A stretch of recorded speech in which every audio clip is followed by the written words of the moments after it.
Our lecture today center on corporate governance. I want us to have a look at some aspects of corporate governance too today. There are a few things that we have in the strategic management aspect. We are going to look at it. So in the corporate governance, we are starting with the definition of corporate governance. It's an online lecture. I don't want to bombard you with numerous definitions of corporate governance. That the material will look so simple, simplified, and then will be detailed because all important things that is necessary have been included. Now we can't see your screen. Hello? We can't see your screen. You can't see the screen. I'm trying to share the screen. It's not going. So that's why I send material on the board. Okay. I've sent the lecture. Yes, you can check that. Check the notes. We have received it, sir. Since we are presently, it's terrible. But I want to share screen with you this afternoon. But it's not going.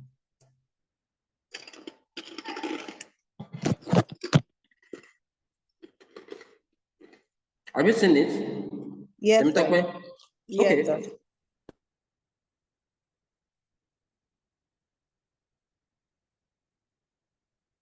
To start with, corporate governance. What do we call corporate governance? Corporate governance is defined as a system by which companies are directed and controlled. So by that simple definition, we are informed that activities in corporate governance is quite different from the management functions, all because corporate governance focus on company monitoring, controlling, and oversight functions. Again, corporate governance discuss comprehensively on the relationship between the owners of the company and the directors, including all other employees. So anytime we are talking about corporate governance, we are talking of how a company is effectively managed by the board of trustee, or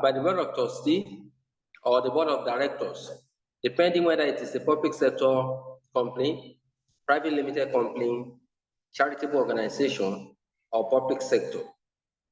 So you should know that corporate governance discuss on the relationship between the owner of the company, who are the shareholders, the board of directors that are appointed, including all other employees. So the focus of corporate governance again is to ensure effective monitoring, controlling, and directing of activities of the company so that all the stated objectives will be achieved within the stipulated period.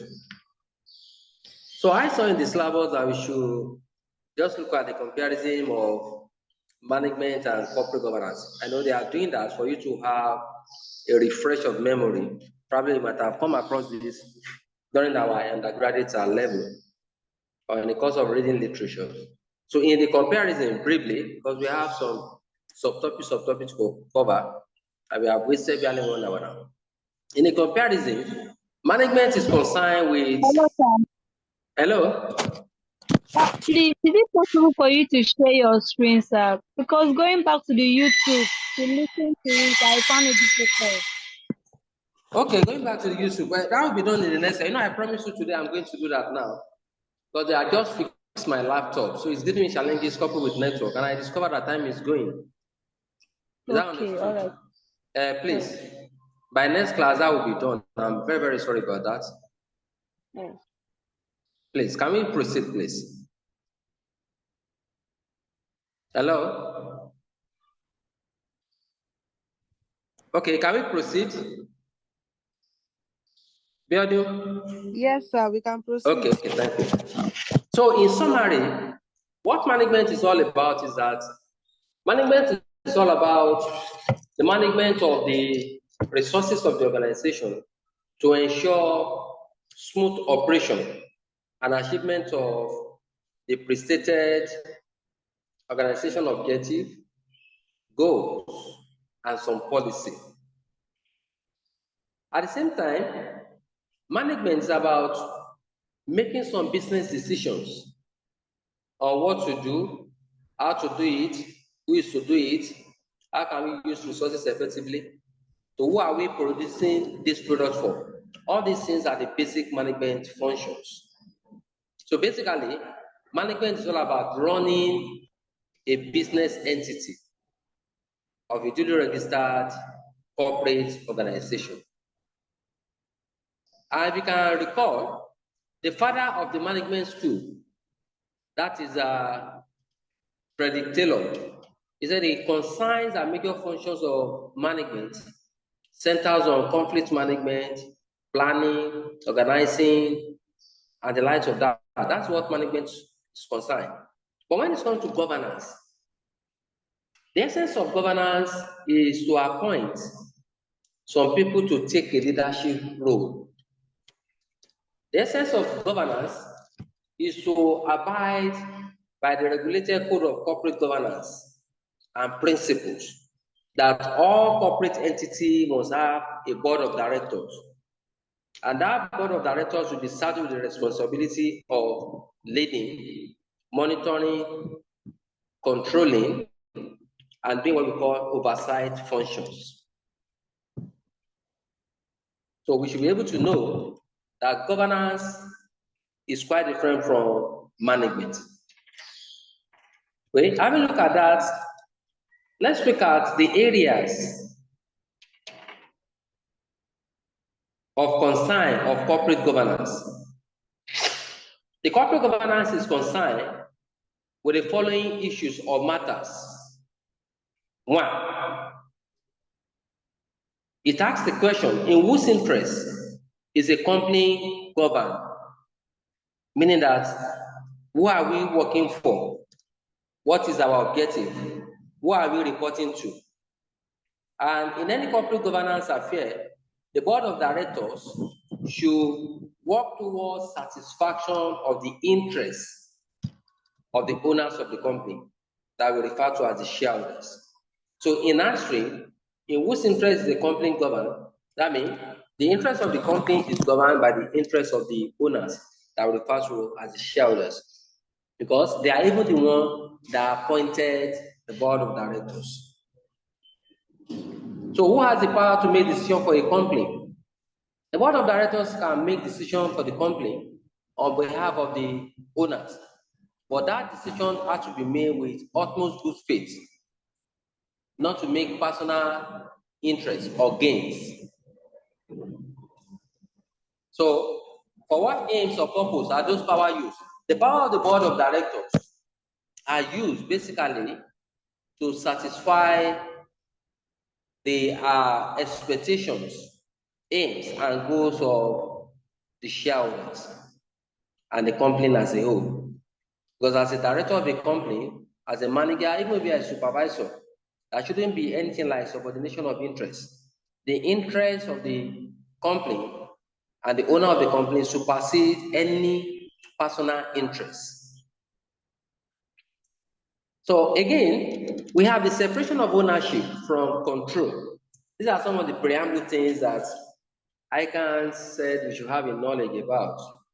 Separation of ownership from control. When you see this kind of question or caption or subheading, what they are trying to say is that the ownership of the company belongs to the shareholders, because the shareholders are the founder of the company that use their sweat capital to establish the company. They duly register the company, they own the resources. So these shareholders, they are the employers of the employees, meaning that they are the ones that employ all the staff totally. They are the ones that appointed the board of directors and saddled them with fiduciary duties. So the ownership of the company, to cut it short, belongs to the shareholders. On the other hand, the shareholders appointed the BOD, the board of directors, the managers, and what have you, to manage and control the company on their behalf. So that tells you, since the shareholders are the owners of the company, and they are the ones that appointed the MD, managers, and the rest, then the interest of the shareholders should always be protected at all times. So that's what the caption is talking about. And in what area, you see another subtopic that we have problems arising from the separation of ownership and control. Yes. Under corporate governance, we cannot rule this one out.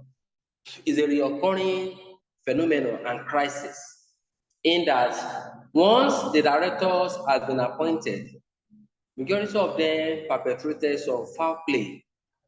Majority of them did not display 100% transparency and honesty because of their personal gain. So we now have this caption that what are the problems arising from the separation of ownership and control?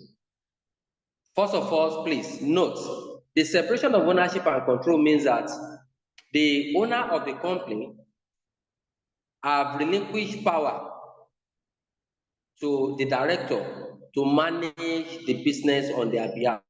Once we appoint managers, directors, whatever, we have separate ownership. So the directors and the rest will not be reporting to us. So what are the likely things that we have in the separation of ownership, appointing directors? The first one that we can talk about is that most of the directors, even because of the human factor, and particularly these developing countries of ours, majority of the directors put their own interests first.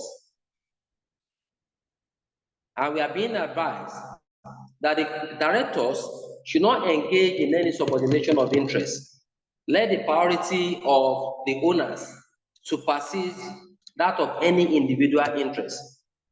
Any areas where the directors have interest, the director is advised to make requests and let us know your interest so that the interest of the directors will be protected, but not to go and do anything behind that can jeopardize the interest of the company, retrogress the performance of the company, or the reputation of the company. So the first of the problem we are having is the conflicting interest between the board of directors and that of the shareholders. The second area of problem that we have at times is lack of 100% control over the directors. But once the directors have been appointed, then we have relinquished power for them to have control. They'll be the one taking the leading role, directing the employees on what to do, the control, harmonization of resources, and all the portfolio of investment of the company will be managed by the directors. So it is always difficult for the shareholders to have 100% control over the directors. Another thing that we have to note here, that I jotted as number 3, is that in most cases where we have shareholders being a member of the board of directors, we always have limited corporate governance crisis, knowing fully that some of the owner of the business are on board as part of the directors. So once directors are part of, once the shareholders are part of the directors, we always have a minimal crisis and insubordination of interest. And the cost of agency costs will be reduced. Then lastly, when the shareholders comprises of larger number in the board of directors meeting, then automatically such a company will have a smooth flow of operational activities, all because the company is being controlled and managed by majority shareholders. So these are just the few things that we have as preambles, that are, because I don't like to overlook anything that can destabilize us in exam. So next to that, we have ownership and control in non-corporate entities. The reason why we call it non-corporate entities is that there are some companies that they are established not for profit motive. Some are established to discharge their charitable services to the public. Some agency are being established by the government to cater for the satisfaction and welfare of the citizen and not to make profit. So the ownership and control in a corporate entity can be managed differently from that of a corporate entity.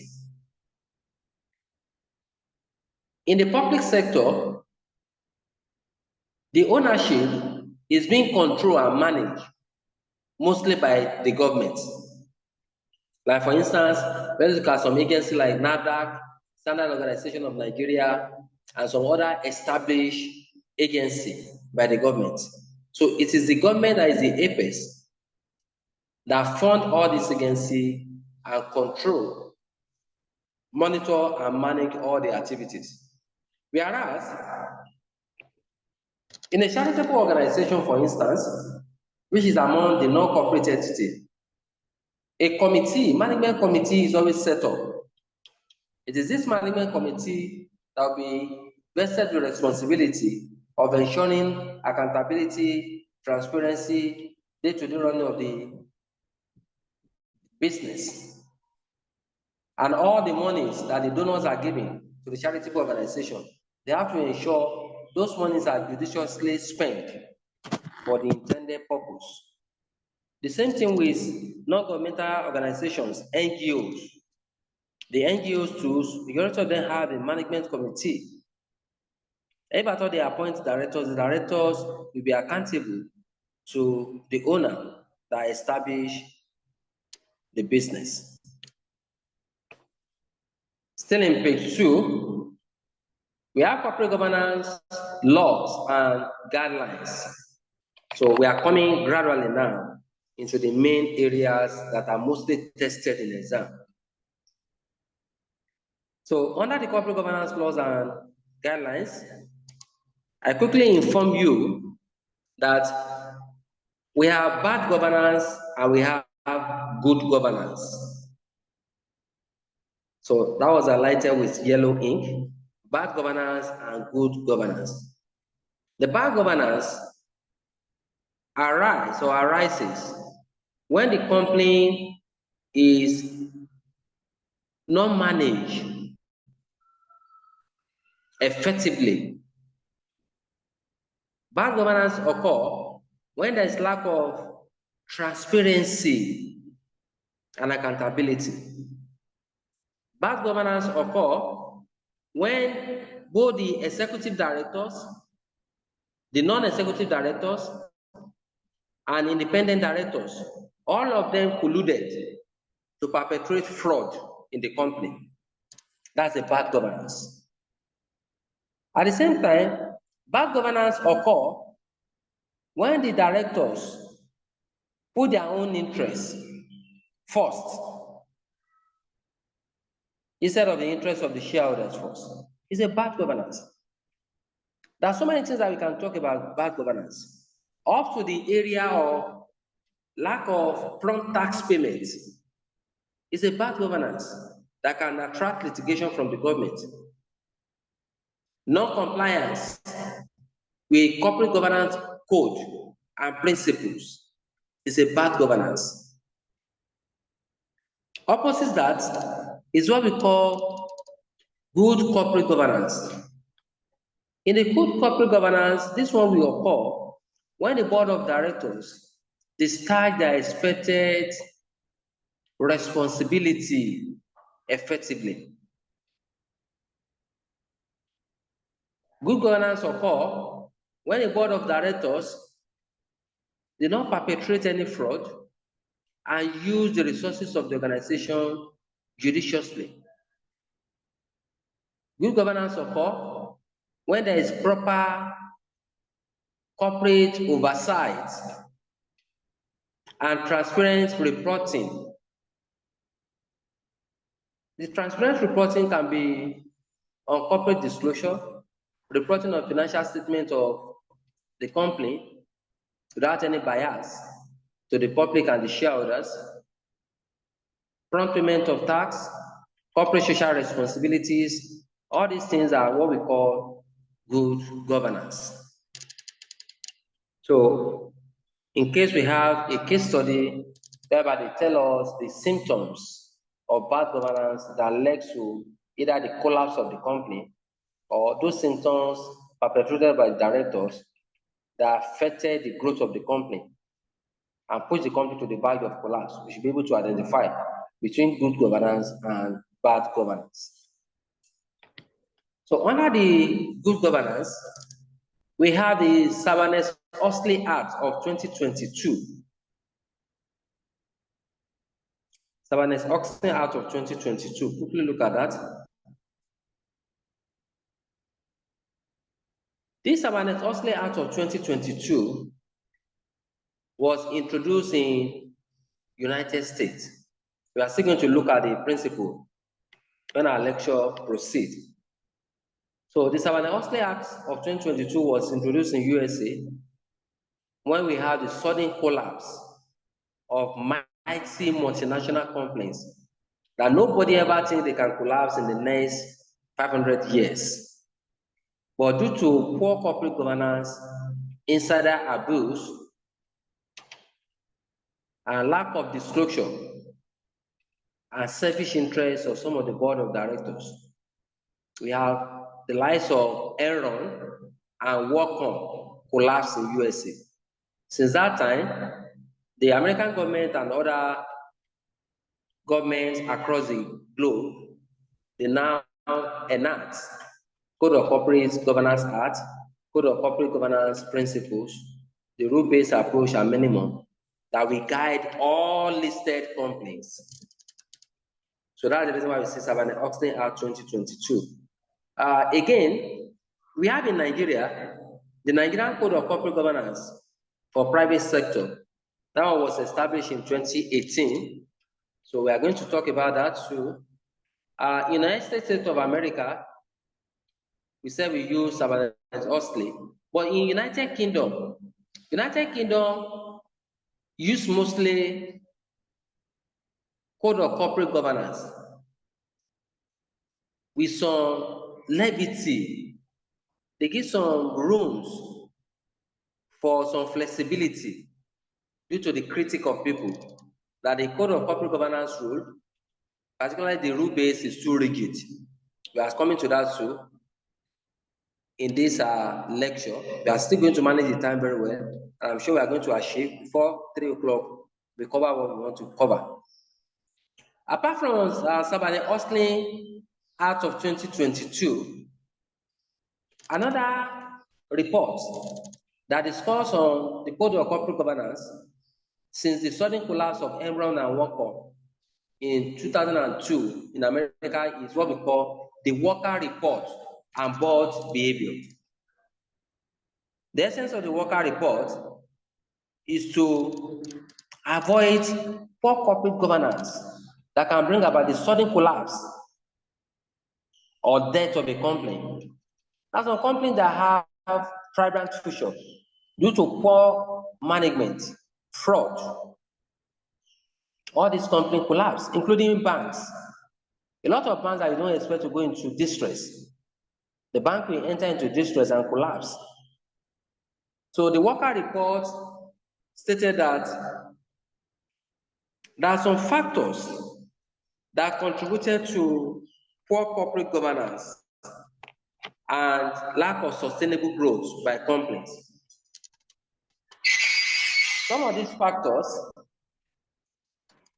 are highlighted. We have 5 of them that I put here.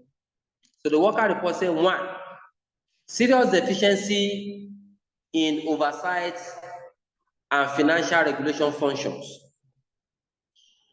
They say anytime there is a poor management, monitoring, controlling, reporting and there is a foul play in financial regulation, where there is lack of transparency in auditing, then automatically such complaints are bound to fail. The second thing that the scholar talks about is taking of excessive risks. The company is expected to appoint experienced, capable directors. The duty of those directors is to design the risk management policy of the company so that we can be able to know those risks that we can accept, those risks that the company will get, and at the same time, the company should be able to know those risks that we are going to transfer. But it's not all risks that the company will accept. Like for instance now, risks against fire accidents can be transferred. How do we transfer it? Then we engage the services of insurance company. So anytime there's a fire incident that affect the company or the employees, it is the insurance that we cater for that. They will be the one to indemnify and cover all the costs. So anytime there's an excessive risk, it affects continuity and performance of the company. So company must have risk appetite limits. The number of risks that the company can take, we have to know. So the worker report also said, another reason why we are having perpetual failure of complaints, mostly by the director, is because we have number 3. The chairman is weak. When the chairman is not efficient, when the chairman is not effective, when the chairman is not in control, or is using this lackadaisical attitude, then automatically the company will not move forward. As a chairman, you must have full material knowledge. As a chairman, you should be able to put in place some effective leadership structures that will guarantee optimum performance in the company. So another thing that we can talk about in the reason for poor corporate governance is deficiency in the composition of the board. Because in the composition of the board, you must have a balanced board structure. And at the same time, you must have what we call board diversity. Board diversity means having large number of board of directors with different ethnic background, religion, exposure, education, discipline. This one will give them opportunity to make robust decision making. So having looked at that permits me to quickly look at the corporate governance issues. What are the areas of issues that corporate governance cover? The main areas covered by corporate governance are: 1, it spells out the roles and responsibilities of the board of directors. That is one area that the corporate governance cover. 1, the role and responsibility of the board of directors. 2, the composition and balance of the board of directors. I've told you what we call the composition now. We are still going to discuss it as a subtopic. That's the reason why I don't want to dwell too much in it. Number 3, areas that corporate governance cover is cover the areas of financial reporting, narrative reporting, and auditing. And if possible, the company is not expected to relent solely on the financial reporting, narrative reporting, and auditing of the internal board of directors. It is advisable as part of the agency cost for them to engage the services of external auditors. So this one will be able, I will give the company opportunity to be able to know if there is any hidden agenda. The company will be able to know if the financial reporting has been doctored, if they are giving misleading financial information.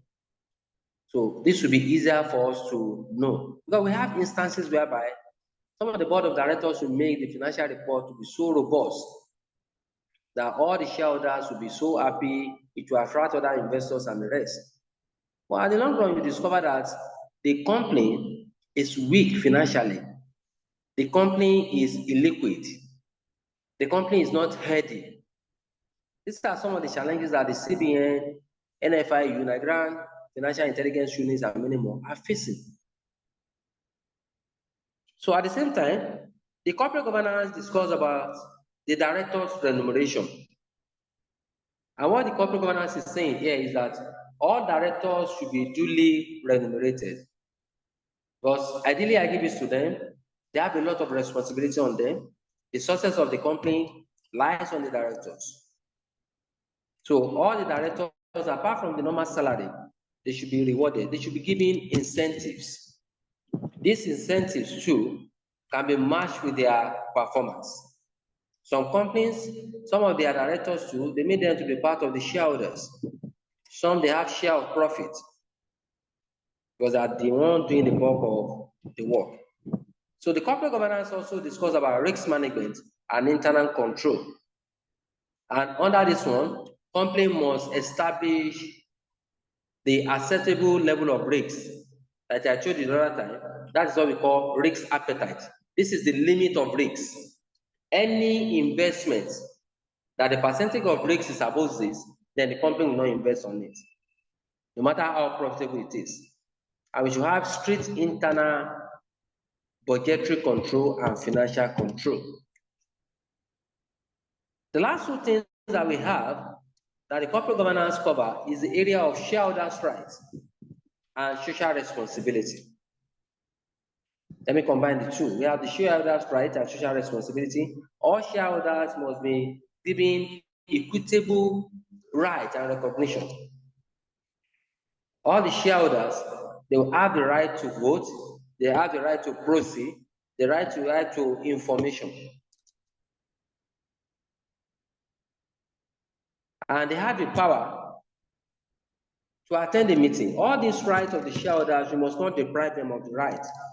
This one is boldly stated in corporate governance law. And at the same time, it is advisable that the companies should engage in CSR, give out to the society, complement the efforts of the government. So never mind, we have CSR, well, I say as a topic or subtopic on its own that we are going to discuss on. So in line with this that we have said, the Enron that I told you that collapsed in 2002, these are some of the things that make Enron collapse. You can see example, Enron, that any company that failed to comply with code of corporate governance will run into problems, just like Enron. Some of the factors that has contributed to the sudden collapse of Enron and WorldCom are the following. You can see it's there. Let's just spell it out. 1, false accounting. 2, biased internal auditing and misleading annual financial statements.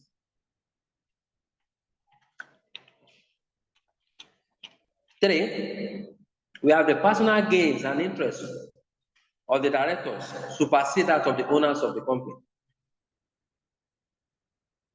Another one that brings about sudden collapse of Enron is ineffective supervision and monitoring.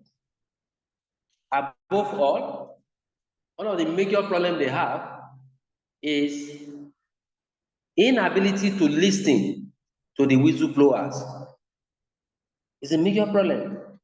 The whistleblowers are there to sensitize the owner of the company on some foul play, fraudulent practices being perpetrated by the board of directors. So once the whistleblower informs us, then it is the duty of the owners of the company to quickly act before the damage is done, so that capital punishment can be put on those people that perpetrated the fraud. So anytime we have the incidence of whistleblower sensitizing, informing the company about some ugly activities that can hurt the company, if you fail to listen to it, then automatically It can lead to a problem that will be a major problem that will affect the continuity of the business. And all investment and resources will be wasted. So any board of directors or the owner of the business that fail to listen to the whistleblower, they will run into problem.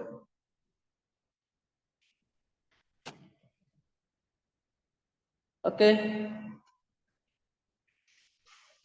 Please go to page 6, please.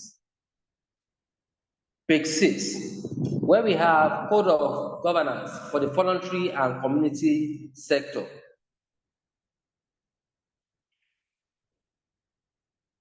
When you are there, please let me know. Page 6, you see this your topic, the code of governance for the voluntary and community sector. We are there, sir. Okay, you are there. So the code of governance for the voluntary and community sector, this was specifically put there because from the onset of the lecture, I inform you that both the public sector, private sector, the NGO, non-governmental organizations, charitable organizations, and non-corporate entity, all of them, they have a code of corporate governance structure. But ideally, their motive of business might be differs. So for voluntary and community sector, their code of corporate governance cover the following basic principles. So there must be board leadership. The board leadership means that somebody must be appointed, be it a committee or director, that will give directions, play that leadership role of monitoring, controlling, organizing, supervising functions, and see to remuneration of all the staff. The principle 2 is that the board has to be in control. So the board must ensure that they act with honesty and transparency, and they must use a good leadership style, a democratic approach to build a team that we have a trust in them, so that collectively with the staff, all of them can work and achieve results. So the control of both material resources and human resources will be done by the board of directors. The principle 3 advise that all the appointed directors should perform to their optimum best. They must discharge their responsibility with utmost good faith, without any insubordination of interest. They must put the interest of the company first and see to the satisfaction of the customer's need and motivation of staff. Principle 4 states that the board should do review and renewal periodically. It can be quarterly, it can be annually. We have to review and renew our policy strategy, evaluate our performance. What are the things that we have done wrong? Are we able to meet with our targets? What are the gray areas? What are the gaps that we identify? So all these gaps, challenges, whatever, they put in place a corrective measure to ensure that they minimize the reoccurrence of those problems. Most importantly, in principle 5, that should be board delegation. We should delegate responsibility to the subordinates. A good manager is not the one that does everything by himself. Rather, a good manager is the one that delegates duties and responsibility to the staff. But when you delegate duties and responsibility, it makes the staff to learn. It gives them more confidence, and they are ready to accept more delegations. There will be industrial peace and harmony in the organization. So in principle 6 and 7, we combine the two because of time. The principle says that the board should act with integrity and openness. Once you have these two, then you don't engage in anything you call fraud. Once you have this, you'll be contented with what you have. Once you have this, it will be difficult for you to misappropriate the fund of the company for your own personal gains. And once you have the integrity and openness, it will make you to be more committed.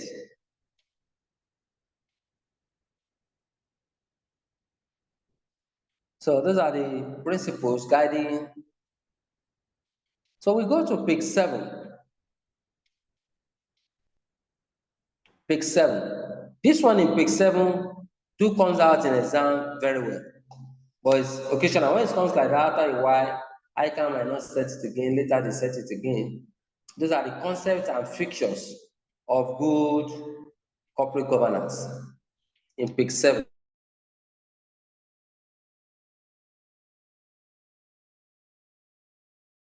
Regular customer in exam, but after a while, ICANN will relax, they will not set it again.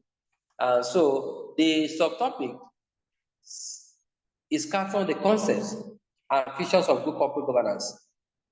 If they don't use the word concept and features of good corporate governance, please note, they might use the word, what are the attributes of a good governance? That concept can be replaced with attributes.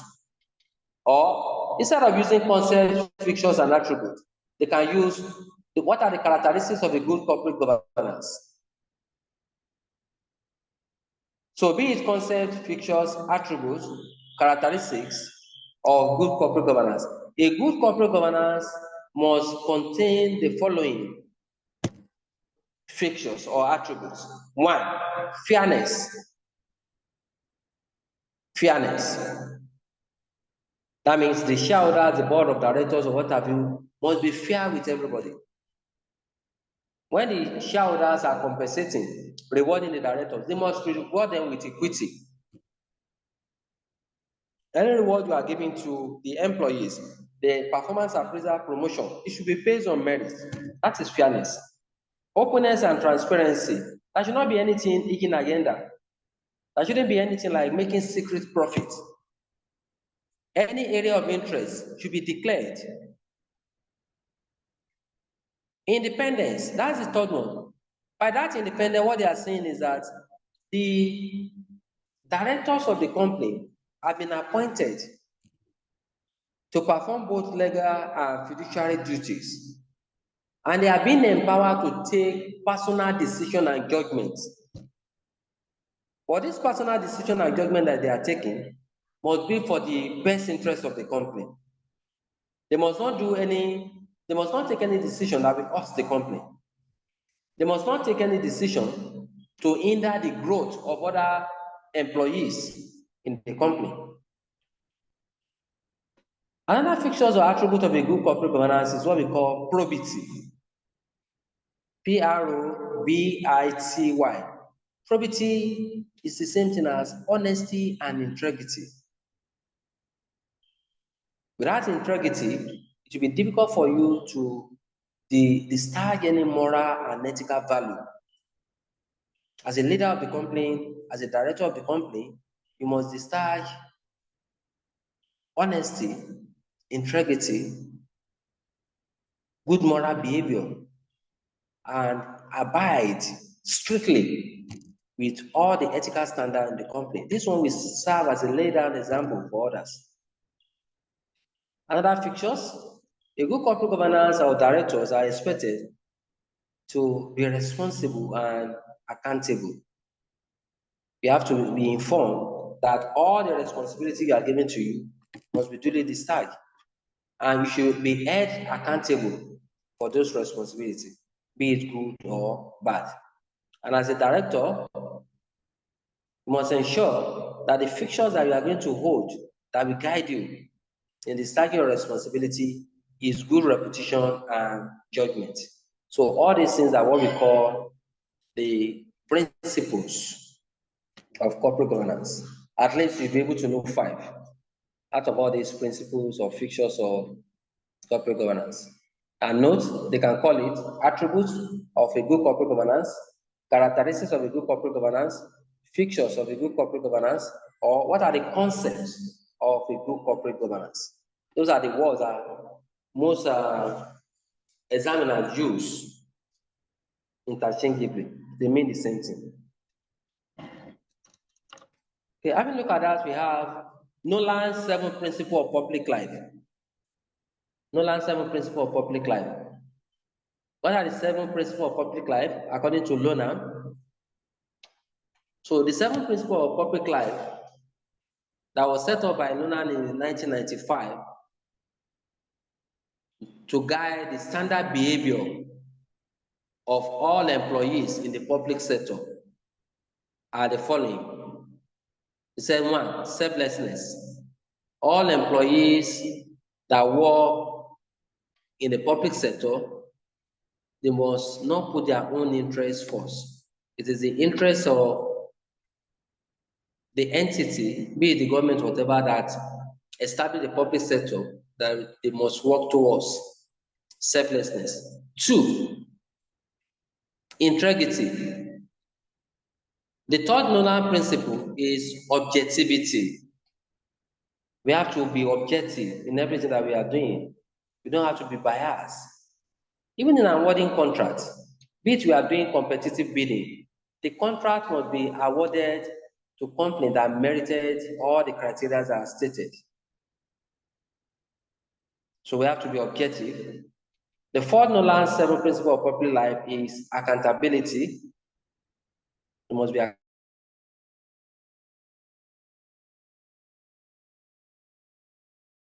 accountable to the government, must be accountable to the investors.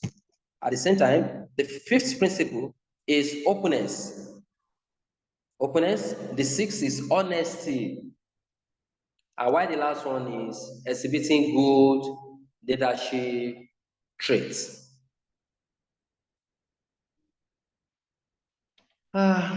Next, we have agency theory. Agency theory. What does agency theory talks about? Let me summarize it because time. Okay. Agency theory, please. What is agency theory? This particular topic is all about. Is that the agency theory talks about the relationship that occurs between the principal and the agent. And under the agency theory, when we are talking of the principal, what should come to our mind is that the agency theory is talking about or referring to the principal as the owner of the business. And we all know that the owner of most business are the shareholders. We call them the shareholders. So under the agency theory, the principal refers to the owner of the business, which we call the shareholders. While the agent refers to the employees and the appointed board of directors. In the agency theory, we are meant to know that when the business first of all commences, the business is small in size, then it is managed by the owner of the business. But as the business is growing and they are trying to achieve some expansion or establishment of more outlets, branches, then the company begins to employ more staff and bring on board the board of directors that will assist the company to manage the business on behalf of the shareholders. So under the agency relationship, all the expected responsibility of the principal must be performed. All the promises made must be duly kept, because the principal must remunerate, pay good salary to the agent. This salary must be paid promptly as at when due. It is expected of the principal to pay a salary that may commensurate with the input of the agent. At the same time, the agent should have the duty of care of the principal property. The agent too must act with utmost good faith, put the interest of the principal first. The agent must act as agents of necessity and must not engage in anything conflicting interest. So under the agency relationship, the board of directors or the appointed agents, they have what we call fiduciary duty. Fiduciary duty simply means the duty of trust. You must be trustable. You must be transparent and have integrity. Under the duty of trust, the agent must not perpetrate any act that will betray the trust and confidence of the principal. So those are the things that the agency theory talks about. And we have to know that under the agency relationship between the principal and the agent, there are, in most cases, we don't have to use the word rare cases. In most cases, there's always what we call agency crisis. There's agency crisis, and at the same time, there's always what we call agency cost. The crisis can occur due to so many things.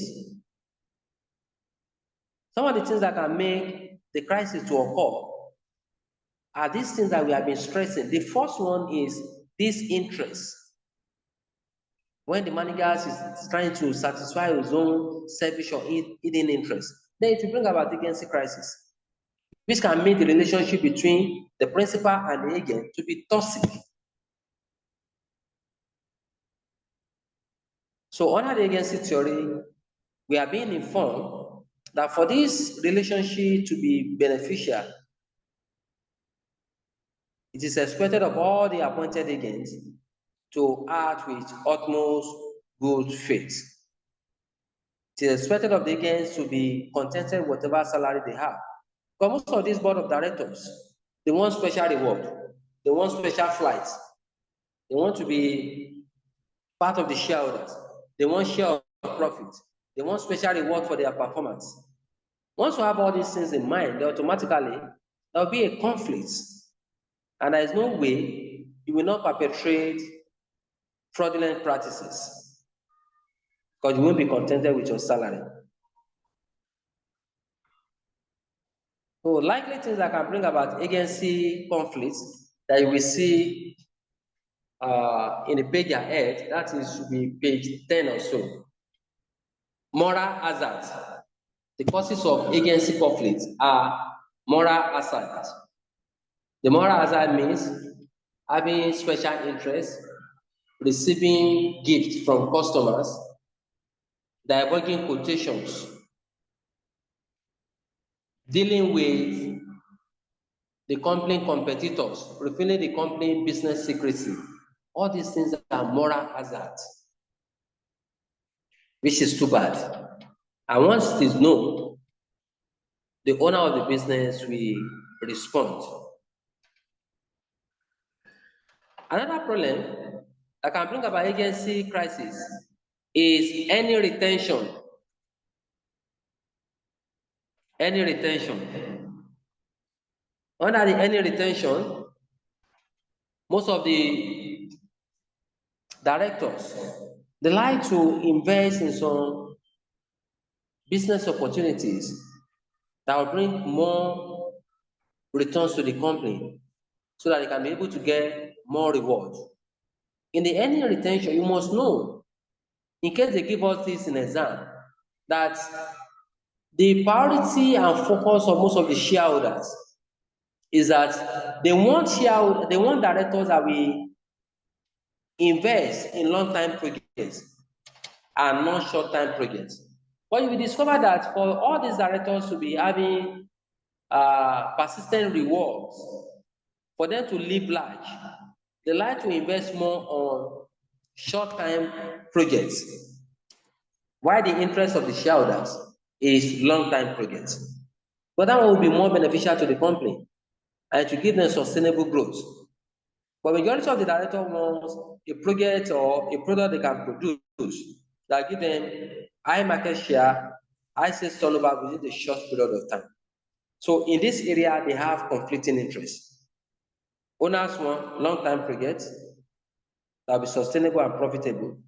The directors have short-time projects. So all these areas are to be looked into. Another area that brings conflict is the area of this risk aversion. Risk aversion. You will see risk aversion there. So under this risk aversion, majority of the shareholders, they always like not to go beyond the limits set as risk appetite. Risk appetite means establishing and maintaining certain percentage of risk level. It might be just 30% of risk level. Any investment that attracts 32%, 31%, in fact 30.5% will not do. the maximum risk level of investment of the company is 30%. That is what we call risk appetite level, the limit of risk. Most directors, they don't like to invest more in projects that the level of risk is high, even up to that 30% that we have stated. But majority of the shareholders, maybe probably because they are not one, they are 2, 3, or more than that, they have a high risk appetite. They love a company to invest in a high risk business that is rewarding. After they have done the feasibility report, whatever they said, it is rewarding. The next 5, 6 years, they start smiling on with huge dividends. They like high risk appetite projects, whereas the board of directors wants low risk appetite projects. So these are the areas of conflicts. Another one we have as a subtopic is agency cost. This agency cost, please. Maybe after this class, when you read the material, it's not compulsory you limit yourself to the 3 I put here. We can add more. In fact, in the material, the notes I gave, you can see more that have been included in the explanation. The meaning of agency cost means the costs, the expenditure that the owners of this business spend over a period of time. Another simple way of looking at agency cost means the special amount of money that the owner of the business, that we refer to as the shareholder, are spending to monitor the activities of the board of directors and the entire employees. Because nobody wants his or her business to collapse. For that business not to collapse, and for us to have some form of strategic control over the director's activities, then we have to spend this agency costs. One typical example of agency costs, I don't even add it here. You can help me to add it as number 4. I've added it here, please. Agency costs, help me to add it as number 4. Put whistleblower costs. Whistleblower costs. That's why I told you that it's not everything that I put here, so that the note will not be too voluminous. Another agency cost is whistleblower cost. Make that one to be number 4. I think that one is understood. What we call whistleblower, Adedurura Abiodun Esther. Whistleblower implies the amount of money that the company is paying to some of the insider staff that is giving them information about the activities of the directors. Those people, they plant them. Anytime there is a fraud, anytime there is an inflation of the contract, over invoicing, or diversion of funds by the directors for personal reason, the whistleblower will quickly call the members of the shareholders and inform them so that they can quickly take what we call EGM, extra general meeting, emergency meeting. They can be able to act to curtail that activities. So all this money that we are paying to those people giving us information, that's what we call whistleblower fund. The cost of monitoring too is there. So many amount of money is being paid under the cost of monitoring. A good example of cost of monitoring is engaging the services of external auditors. We have done the internal auditing. The company say, okay, fine, this is okay. But that notwithstanding, to see some gray areas or areas of oversight, we are pleased to inform you that we are going to call external auditors to come and look at this and give us their own report and expert advice. That money that we are giving to those people, they are part of the cost of monitoring. Hope that one is understood. So the agency costs are many: whistleblower costs, cost of monitoring, residual costs, frequent meeting with the directors. Companies are doing that soon. Now that we are even in the digital era, it's more easier. Zoom meeting, conference meeting, to know the updates and what have you, or to discuss important emerging issues. All these things are what we call agency costs. So what can we do to reduce the agency problems? The agency problems in most organizations differs, but irrespective of the nature of the agency problem that we have, some of the strategic ways of managing or reducing the agency problem are through better remuneration, better salary and reward package to the board of directors and the staff. When the board of directors are smiling, we make them happy, they have official car, they have access to loan, we give them performance reward, incentives, they can represent the company in major events here and in Novas. This one reduce agency problem. Again, is to ensure that the executive directors and non-executive directors, they don't collide. We have to ensure that the incentives we are giving to the executive directors is quite higher than that of the non-executive directors. We can manage agency problem through frequent meetings, and through the use of whistleblowers. All these things are strategic way of managing agency problem.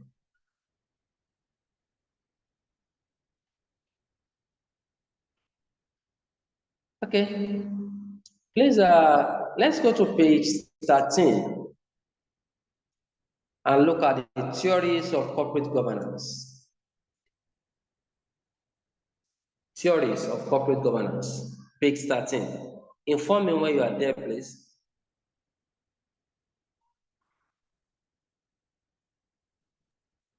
Page 13. Are you there? Yes, sir. Okay, thank you. What about us, please? Victoria? Yes, sir. William, okay, you are there in page 13. Theories of corporate governance. You see, this theory of corporate governance is simple. You just have to know the underlying principle or what each of the theory is trying to say. Once we know what the theory is trying to say, that is all. At times they will tell them they should discuss on 5 theories of corporate governance. At times, the examiner will not be specific onto the number of theories you have to explain. They just tell you to discuss on the theories of corporate governance. But I have one of the past question like that. They just say identify and discuss on the various theories of corporate governance.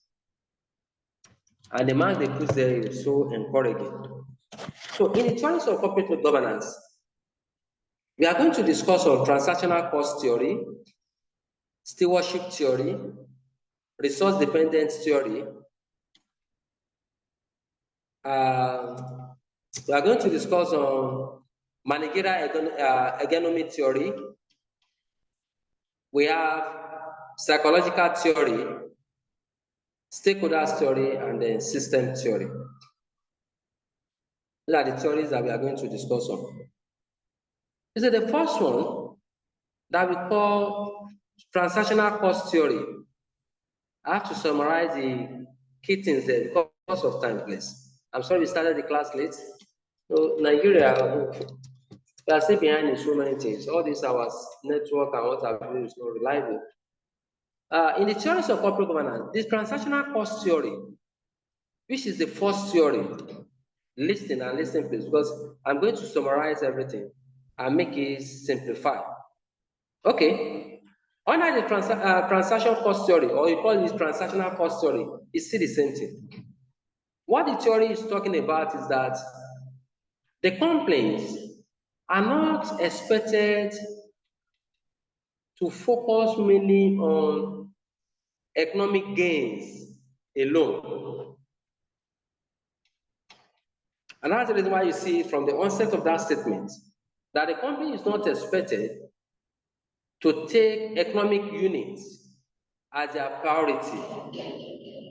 Rather, the company is being advised that apart from the economic benefits of making profits, maximizing profits, accumulating the wealth of the shareholders and what have you, they are being advised that companies must have good structure. The company must have a good structure. The company must have good relationship with all the investors, the vendors, the employees, and the stakeholders. It is said it is only when you do all these things internally, not just to be running after profit. You develop your staff, you have good relationship with the staff, good relationship with the suppliers, good relationship with the investors. That once all these things are done and you have effective management structure and hierarchy of authority, so automatically the company will perform very well. So the transactional theory is now telling us that in everything that the company is doing, they need to be rational and ensure that all their directors are well remunerated and monitored. Again, transactional theory is now talking that there are two important things that the owner of the business must look at. And that two important thing is what we call banded rationality and opportunistic behavior. The banded rationality that they are talking about is that all human beings, they have their limits. It is only God that knows everything. So as a result of that, there is limit to the extent of the value that the company directors can bring to the company. So due to that, we have to still encouraging, advising the board of directors, sending them to trainings and what have you, because of the limits of their ability. That's the way God has designed it. And you can discover that all of us that we are here now, some of us might be good in forensic studies, this and that, FA and the rest. When you have another person, okay, that person that is good enough, you cannot say, okay, come and teach me FR. You say, I hate financial report. I don't know why. Though if I sit for exam, I will pass it, I know. But to teach people, that is banded rationality.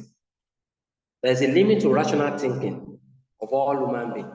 And we must know that all our board of directors are not God. They are not a miracle doer. So there's a banded rationality. We must know their area of relative shortcomings and weaknesses and support them. The second two is opportunism. That all human beings, the staff, when they have the opportunity to perpetrate fraud, they will do so. When they have the opportunity to put their interests first, in order to make some economic gains, they will do so. As a result of that, we have to ensure that we monitor all our staff, including all the board of directors, so that they will not do anything that will jeopardize the progress of the company. That is what transactional cost theory talks about. The second theory, which is straightforward, is stewardship theory. The stewardship theory is informing the directors and all other employees that all appointed directors and agents of the company, you are stewards to the company. Steward, the translation of steward in our side here, particularly Yoruba and the rest, means servants, whatever. Yes, that all appointed directors and whatever, you are servants to the owners of the company, because you are being employed basically to serve their interests and ensure that all their investment and business is doing very well, where they pay remuneration, reward, and some other incentives. So in so doing, you must perform this stewardship role diligently. You try without betraying the trust of the principal. That's the stewardship theory. Number 3 theory, which is resource dependence theory, or you can call it resource theory. The resource dependence theory informs you and I, investors, the principals, and including the government, that the only way you can achieve results, the only way the company can move forward, have competitive advantage, and make predictable returns is by effectively using all the resources at their disposal. The theory says that resources is the power and the backbone of the company if effectively utilized. That we don't need to be looking for superior strategy here and there. The first thing that you have to think of is effective use of these resources and appointing competent board of directors that have the experience to use all these resources diligently to achieve results. That's the position of resources-based theory. Number 4 theory of corporate governance, that is managerial economy theory and class hegemony theory. The class economy theory is saying that majority of the board of directors are powerful, all because they have been empowered and appointed to leadership positions by the owner of the business. So they see themselves as upper class and they use this power judiciously. At times they abuse the power. At times they use the power to suppress the growth of other workers. So in so doing, the owners of the business have been advised, including the board of directors, that when they find themselves in a position of power, they should use the power softly, in a way not to harm the company and other employees that are under them. The same thing occurs to managerial economy theory. In the managerial economy theory says that the board of directors are the one that oversee all the management functions. And since the board of directors supersede all management functions, they have power over them, then the power in that company, when it comes to governance, is in the hands of the board of directors. And this power should be used to the advantage of the employees, investors, and all other shareholders. Another theory that we have is psychological theory.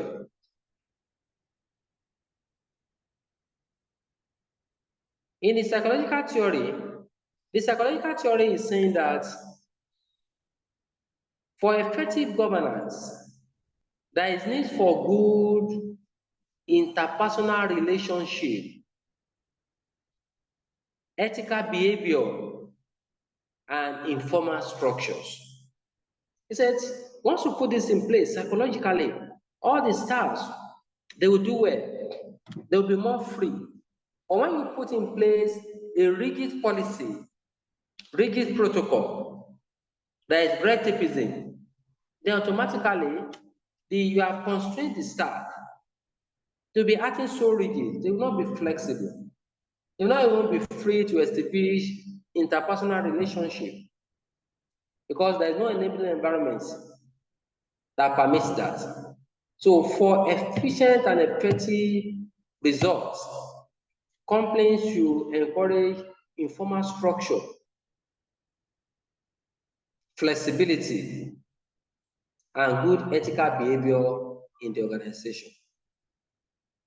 That's what the psychological and organizational perspective theory is talking about.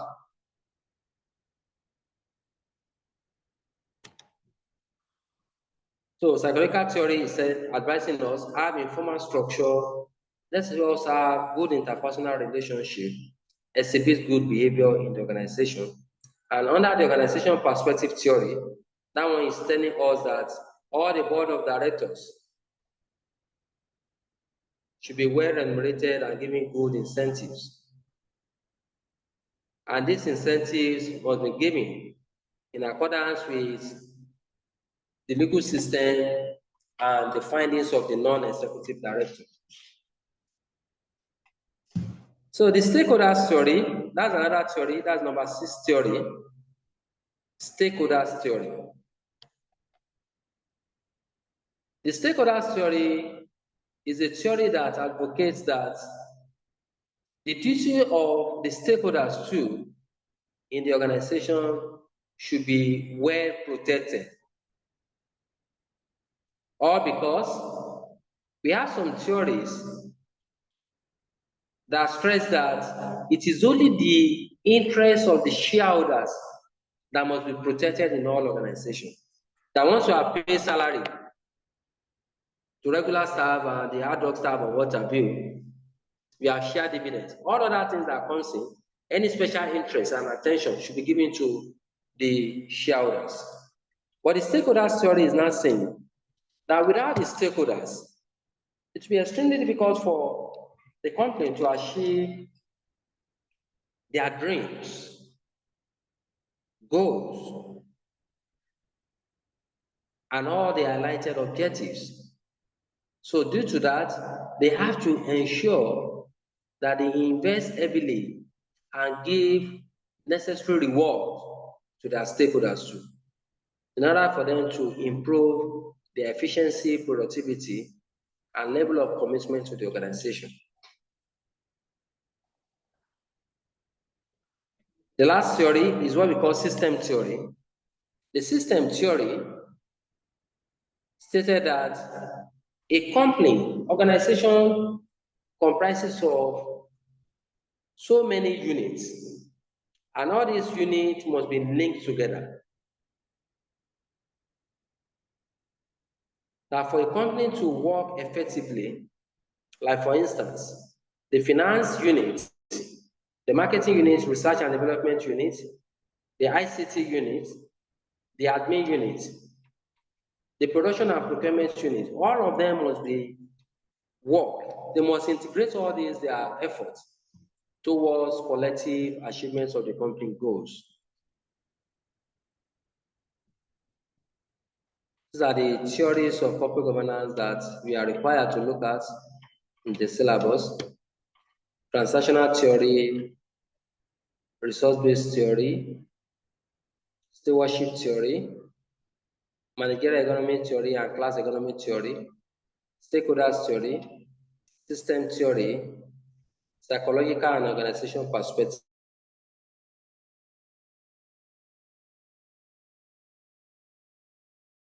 theory. The first one that we discussed, which was agency theory. Agency theory. Okay.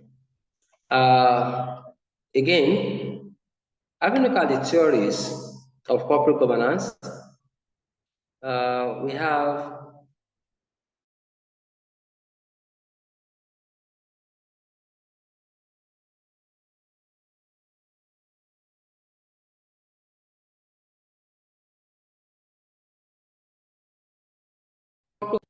meaning that information technology in the area, and we cannot isolate the role of information in today's corporate governance monitoring, oversighting, and control. Because we are in a digital era, so with information technology, it will be easier for you to have a very flexible control and monitoring of the director's activities and other appointed agents. So under the information technology, just look at the benefits of information technology and the duty of directors, the main areas of it. But these ones, I always like a situation whereby I inform the students in information technology. They might not give us a direct question here. You can just have a company that they give us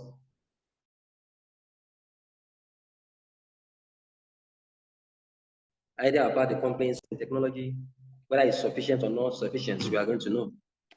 Okay, the functional scope of governance using information technology, as you can see in page 14, is that in the areas of finance and operation, information technology is very key.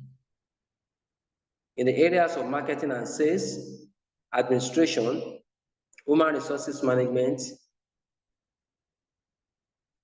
risk system and internal control, strategic formulation, and financial reporting, just to mention few, information technology is very, very, very essential in all these strategic functional business areas. But when you look at page 15, under the information technology governance, these are part of the things I'm telling you that in exam we can be able to see some of these things like this. And if the directors, board of directors have deficiency in these areas, then we can make recommendation to the company. You can see the subtopic information technology governance. At the end of that paragraph, see, however, the main areas of information technology governance duties of directors are the following.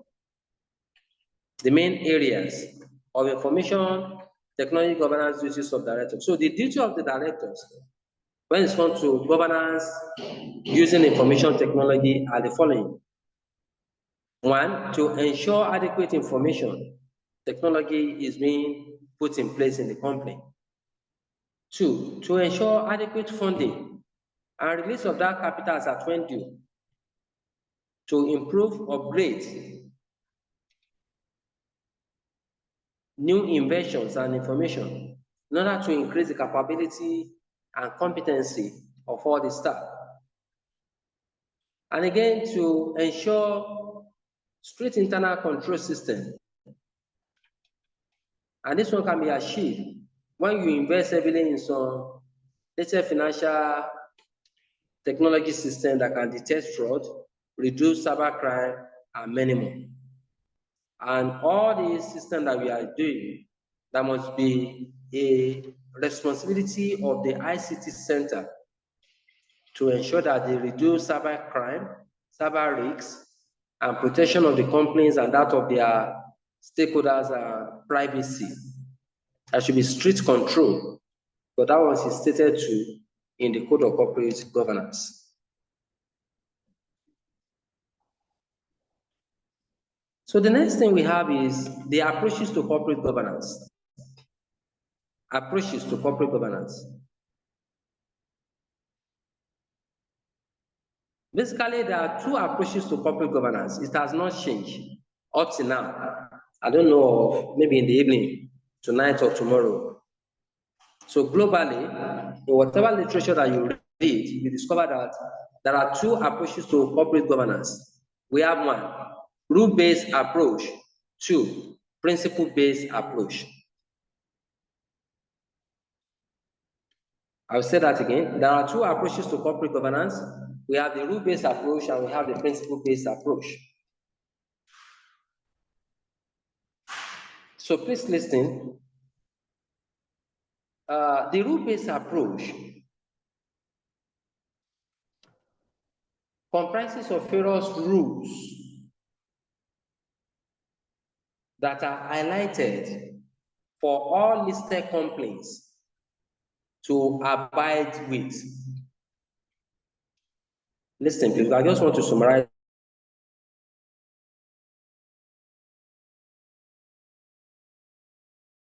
Because of question that I repeat that the rule-based approach. Why do we call it a rule-based approach?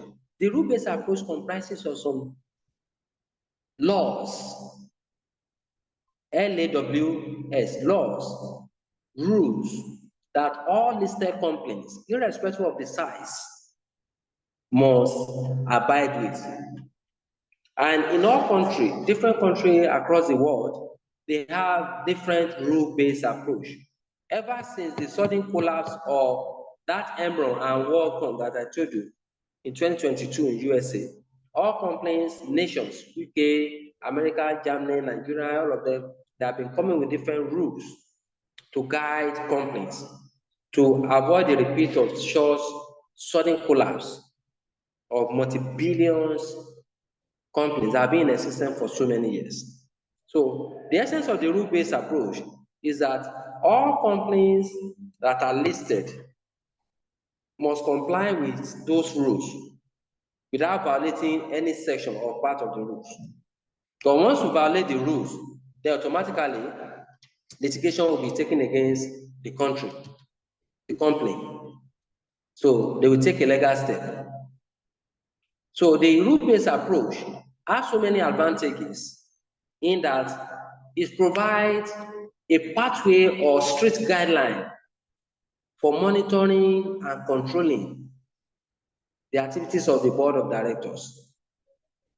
The rule-based approach also provides a standard of corporate governance control. Apart from that, rule-based approach helps to reduce sudden collapse of corporate organizations. But one of the major disadvantages of the rule-based approach that people have been clamoring is that one, it is too rigid, it's not flexible, and it is difficult to regulate. Some are even of the view that since this rule is binding on all listed companies, that the rule-based approach fails to look into a situation whereby some companies are just being established. There's no provision for small companies that are just coming up or newly established company. That is a very harsh policy. Is that understood? So the rule-based approach is being used in the United States, United Kingdom, in UK, and at the same time, we have the rule-based approach being used in United States of America under the Sarbanes-Oxley Act 2022. I now discovered that in this country, they spell out so many rules that guide the conduct of all the board of directors that are appointed. In the UK, for instance, their rule-based approach stated that the financial statement of the company must be audited. Any financial statement that is not audited must not be published. And any director that violates that rules should be punished in a recognized court. So the UK rule says all directors must be submissive to the owner of the company. So we have so many things like that. In the Sarbanes-Oxley Act of 2022, that one is very common in America. They use Sarbanes-Oxley rule-based approach. So those ones too, there are some rules that are spelled out, and they still inform us that the reason why they are using this rule in America is because of the misleading financial reporting that most companies are doing. So this is the main aspect of the Sarbanes-Oxley. You will see it in page 17. The main aspect of Sarbanes-Oxley. So please quickly read that and let me know because of the time now. 306. The main aspect of Sarbanes-Oxley is that the CEO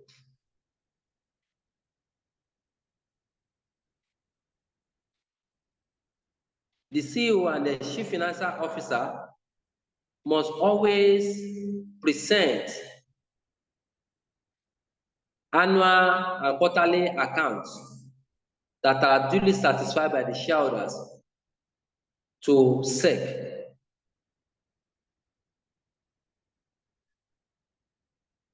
And once they have done that, and it has been confirmed that the financial statement is not doctored and it is accurate, then automatically the Securities and Exchange Commission will satisfy the copy. Sarbanes-Oxley is equally saying that there must be a good internal control measures, because it is only when you have this good internal control measure that you can have a sound financial reporting system that ICANN and other global financial institutions are clamoring for. So they are saying that it is the responsibility of the CEO and Chief Financial Officer to oversee the internal control of the company in order for them to have a good financial reporting standard. So those are some of the things that the Sarbanes Oxley has discussed about.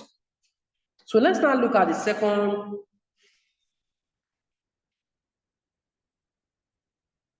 approaches to corporate governance. From the onset, I told you that we have two approaches to corporate governance. We have the rule-based approach and we have the principle-based approach. We have looked at the rule-based approach. That one contains some stated laws and rules that a company must follow. There is a zero tolerance. You must not violate any aspect of it. But in page 17, you will see that should be the last subtopic there. The principle-based approach now to corporate governance.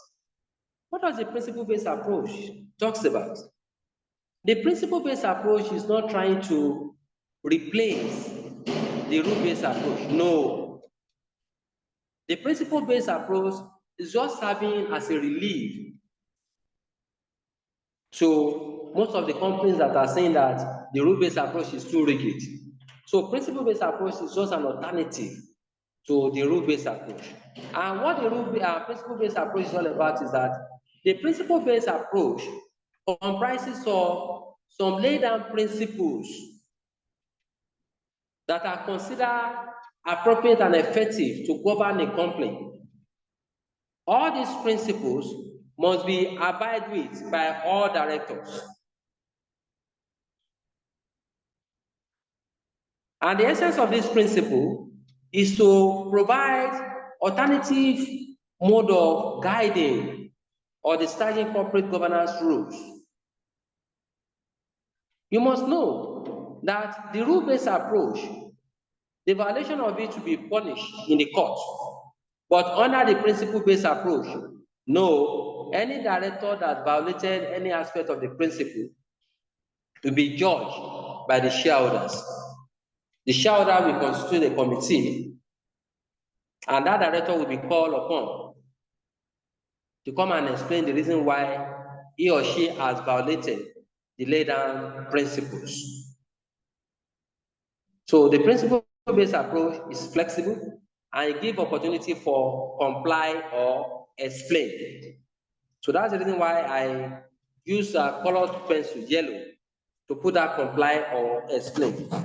What I mean by that comply or explain is that all directors that violated any section or subsection of the principle will be given opportunity to defend that decision. Will be given opportunity to explain to us why you fail to comply with the provision in social section. If the excuses of the directors are genuine, then it can be ratified by the shareholders. But if those excuses are not genuine, depending on the degree of error committed or violation, the director can be sacked. The director can be suspended. The director can be given warning or query. That's what we call comply or explain. It is being practiced in Nigeria, some companies, are mostly pronounced in the United States of America. So some of the reasons why we have, underneath, we have the reasons for the development of corporate governance. So some of the reasons why we develop corporate governance is to boost the investors' confidence. Some of the reasons for development of corporate governance is to protect the investors' money and resources. Another reason for development of corporate governance is to attract more investors and encourage the public to buy the share of the company, and to reduce all these fraudulent reporting system in the company. Another reason for development of corporate governance laws and rules is to guide against insider abuse or fraud, and to prevent the sudden collapse of most of these multinational companies. So these are some of the reasons why we develop Code of Corporate Governance laws. Next, We have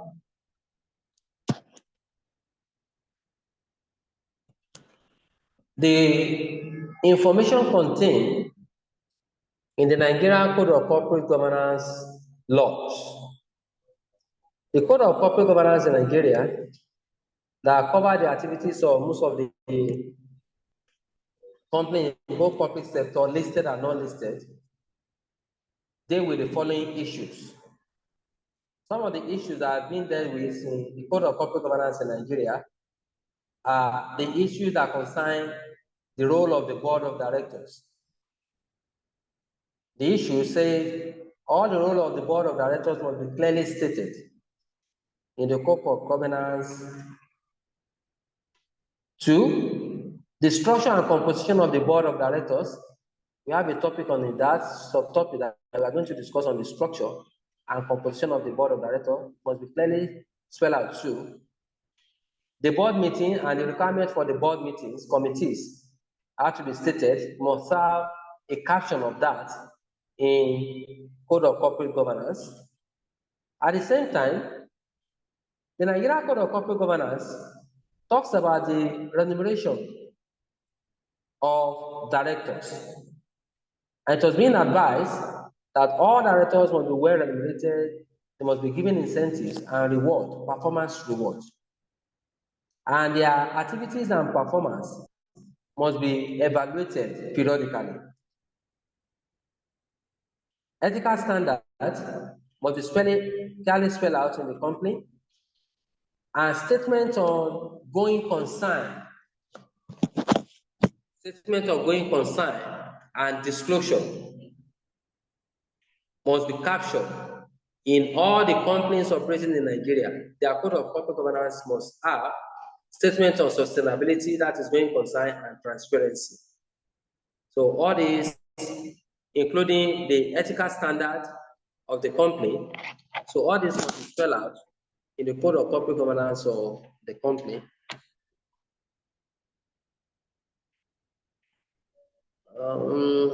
I still have some slides. Okay, same with this. I would like to bring the lecture to an end because we still have board structure, the composition of the board structure in this slide, the board balance, and board diversity, which I think we cannot cover in the next 15 minutes. So I would like to bring the lecture to an end here. So by next weekend,